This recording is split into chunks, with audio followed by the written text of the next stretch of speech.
Граѓаните кои се движат од градот кон Полаки и другите села во Рицко-планинскиот реон сведочат дека речиси секое утро дрвокраци со колички, автомобили и приколки, со секери, рачни, моторни пили се упатуваат кон неблиските шуми за со нелегална сеча да се снабдат со огревно дрво. Некои тоа го прават затоа што немаат пари да си купат, а други заради профит од продажбата на овој огрев. Има крадат. Нема никаков закон, нема. Што? Нема и крадат, кој што му треба, крадне. Па со сколи, со моторки. Па има полиција, ама и на толку презима мерки.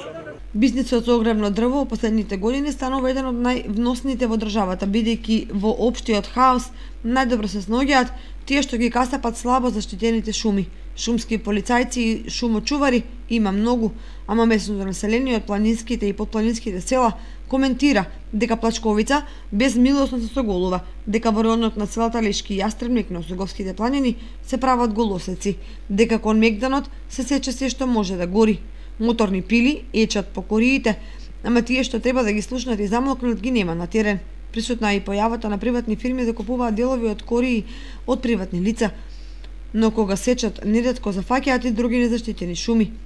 Како тргнало, неконтролираната сеча брзо ќе доведе до додатни климатски промени и до нарушување на природната рамнотежа, што може да има и долгорочни еколошки последици во регионот.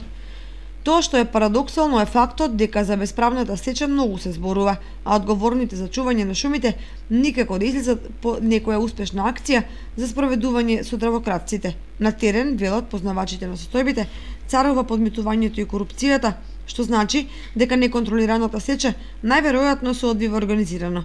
Цената на просторен метар огревно дрво на црно се движи помеѓу 1500 и 2000 денари, што им одговара и на купувачите и на дрвократците.